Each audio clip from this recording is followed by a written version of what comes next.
भाइयों नमस्कार। आज मैं आपके समक्ष माननीय उच्चतम न्यायालय नई दिल्ली, माननीय मुख्य न्यायाधीश महोदय, माननीय उच्चतम न्यायालय नई दिल्ली, परम आदरणीय श्री डी.वाई. चंद्रचूड़ साहब। दूसरी ओर है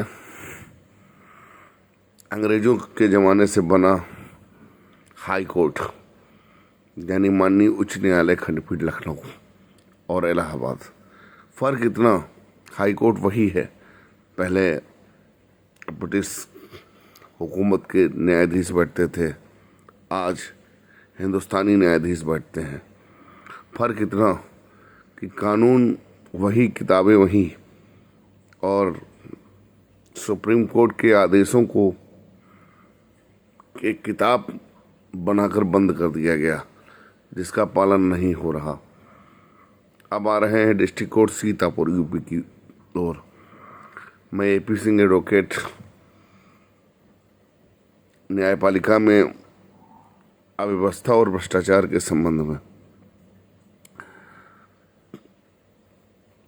कुछ अधिवक्ता जनपद सीतापुर में ऐसे हैं जो कानून की बात नहीं करते, बल्कि जैसा न्यायाधीश कहता है वैसा करते हैं। आपने सुना होगा, किसी भी मामले में बेल दाखिल होने के बाद बेल नॉट प्रेस नहीं होती, लेकिन मेरे मामले में किया गया। दूसरा, सबसे बड़ी बात है कि वकील होने के बाद में हाजिरी माफ़ी लगती है, लेकिन हाजिरी माफ़ी कुछ अधिवक्ता नहीं लगाते हैं, और कुछ लगाते भी हैं तो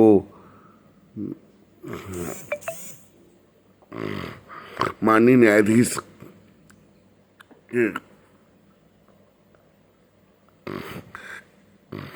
क्लर्क उसको निकाल देते हैं और NBW वारंट बना देते हैं। लखनऊ हाई कोर्ट और सीतापुर में जो गंदगी फैली है, उसका कारण अभी उत्तर प्रदेश में महिला जज को न्याय नहीं मिला। शायद registrar general Allahabad, chief justice high court, या हाई कोर्ट का पूरा प्रशासन, जिसको ना तो महिला न्यायाधीश की चीख पुकार, उसकी करुणा उनको सुनाई नहीं दी, ईमेल दिखाई नहीं पड़े, जबकि हर जिले में प्रशासनिक न्यायमूर्ति बनाए गए हैं। दिखावे के लिए सब कुछ है, और भ्रष्टाचार करने के लिए एक बार सम्मन जारी होता है, दूसरी बार BW जारी हो गया, फिर NBW जारी हो गया, और सुप्रीम कोर्ट के बनाए गए एक भी आदेशों का पालन कोई भी न्यायाधीश नहीं कर रहा। न्यायपालिका का विवेक स्वविवेक होकर के भ्रष्टाचारी विवेक हो गया है, जबकि न्यायपालिका का विवेक न्यायिक होना चाहिए। सुप्रीम कोर्ट के जजों ने निर्णय दिया है। आज माननीय उच्च न्यायालय खंडपीठ लखनऊ और जनपद सीतापुर के लिए जो कोर्टें हैं, उनके लिए सुप्रीम कोर्ट एक आदेश बन के रह गया है। चार्जशीट आने पर उसका परीक्षण नहीं होगा, जबरदस्ती संज्ञान लिया जाएगा, आपके वास्तविक नाम पर वारंट नहीं है, फिर भी आपको गिरफ्तार किया जाएगा, जेल भेजा जाएगा। कोर्ट 5 बजे बंद हो जाती है, लेकिन आपकी कोर्ट रात 9 बजे तक चलेगी। और मैं डिस्ट्रिक्ट कोर्ट सीतापुर के सभी न्यायाधीशों को चुनौती देता हूं कि अगर किसी में भी हिम्मत है तो किसी न किसी मामले में डिस्ट्रिक्ट मजिस्ट्रेट, पुलिस अधीक्षक, डिप्टी SP स्तर के IPS IAS अधिकारी भी रुकरेट फंसते हैं। अगर हिम्मत है तो उनको जेल भेज के दिखाइए। बस जो भी होता है सीधे तौर पर वकीलों के ऊपर होता है। तीसरी बात, लखनऊ हाई कोर्ट में एक परंपरा हमने देखी है, न्यायाधीशों को अनिवार्य सेवानिवृत्ति देने की परंपरा है। राज्य के मुख्य सचिव, डीजीपी और एडीजी, एसपी, डीएम, पुलिस उपाधीक्षक, विवेचना अधिकारी, ये सब जब भ्रष्टाचार करते हैं तो इनके विरुद्ध कंटेम्प्ट की सुनवाई में भी इनको रिलीफ दी जाती है। इनके खिलाफ जो प्रोसीडिंग पास होना चाहिए, जैसे इनको रिवर्ट कर देना, इनको अनिवार्य सेवानिवृत्ति दे देना या इनकी संपत्तियों की जांच कराना, ऐसा कोई भी आदेश लखनऊ हाईकोर्ट से सुनाई नहीं पड़ता है।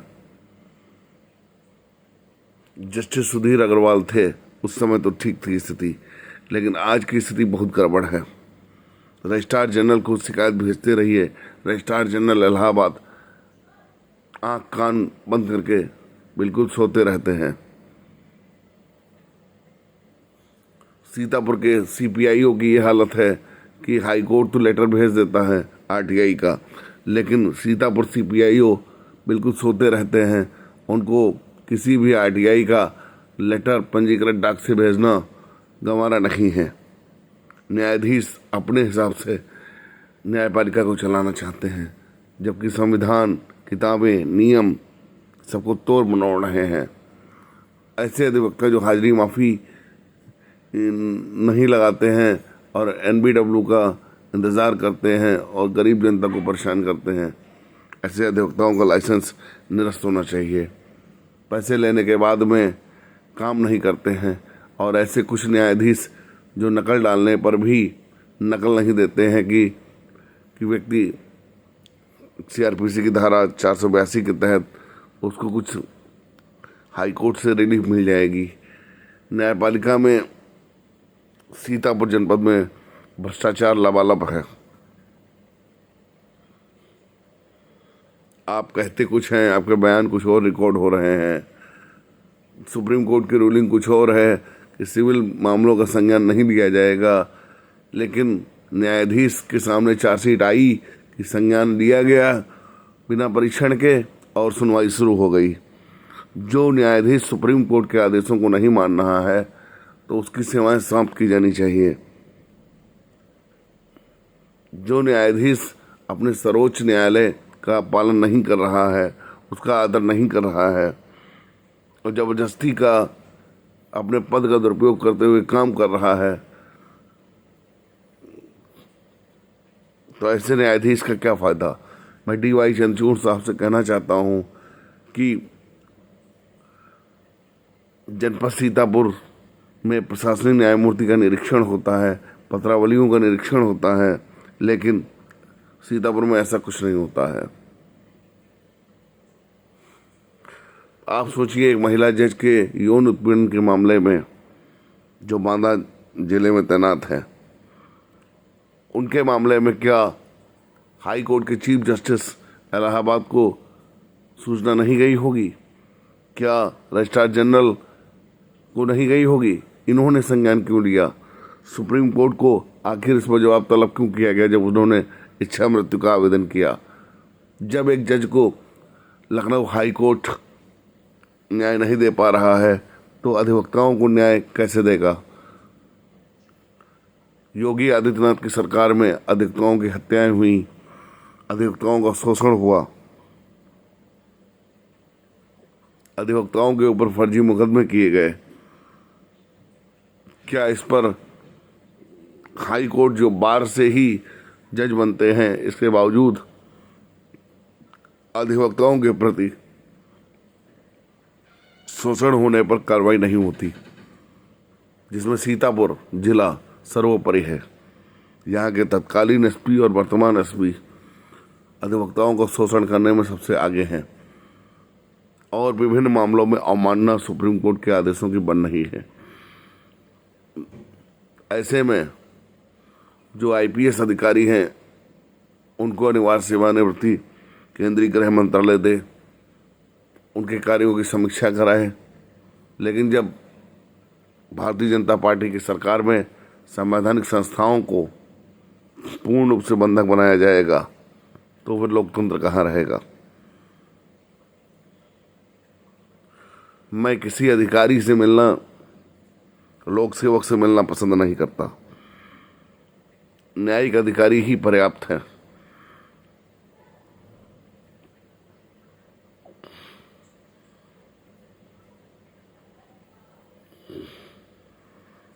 सीतापुर में जो भ्रष्टाचार है, पत्रावलियों में एक्सीडेंट के मामले में SC/ST की कार्रवाई होना, सुप्रीम कोर्ट की गाइडलाइन के विपरीत अनुसूचित जाति जनजाति निवारण अधिनियम 1989 में आरोप पत्र दाखिल करना,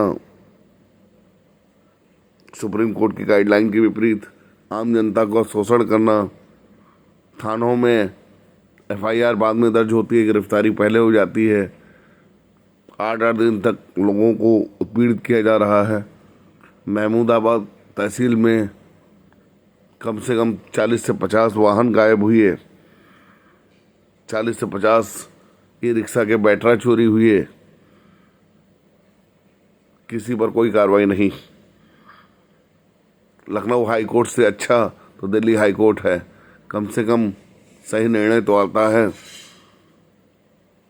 सीतापुर के मामले में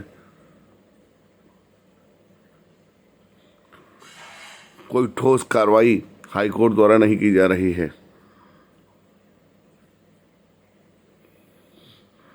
मैं चाहूँगा कि मेरे मामले में भी संज्ञान लिया जाए कि आखिर बिल नॉट प्रेस क्यों की गई है।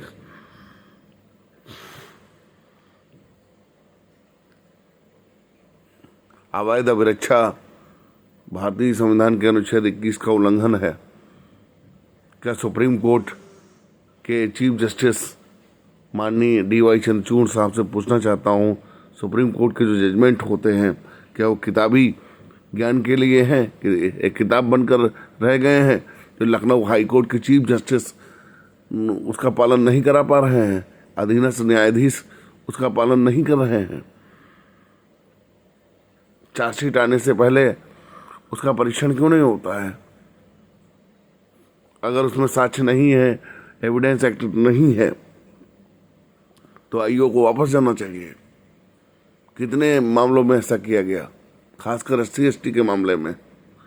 तो मैं DY चंद्रचूड़ साहब, मैं दिव्यांग हूँ, अधिवक्ता हूँ, अगर मेरी आवाज़ पहुँच रही है तो सीतापुर जनपद और लखनऊ हाई कोर्ट की विस्तृत इंक्वायरी कराई जाए कि जो आदेश आप द्वारा दिए गए हैं उसका पालन एक भी सिविल जज से लगा करके DJ तक नहीं किया जा रहा है। आम जनता और अधिवक्ताओं का शोषण करने में सीतापुर न्यायिक व्यवस्था सबसे आगे है।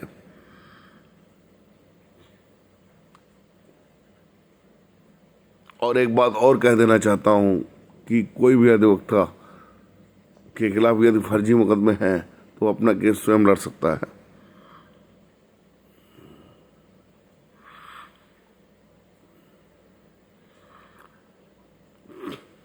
लखनऊ हाई कोर्ट कभी भी अधिवक्ताओं के समर्थन में नहीं आया।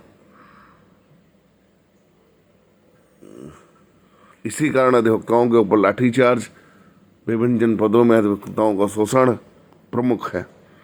इसके लिए चीफ जस्टिस हाई कोर्ट उत्तरदायी है।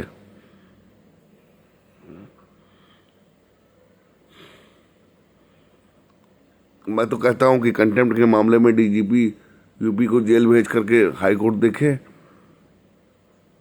मुख्य सचिव को जेल भेज करके हाई कोर्ट देखे, SP को जेल भेज करके देखे, डिप्टी SP को जेल भेज करके देखे।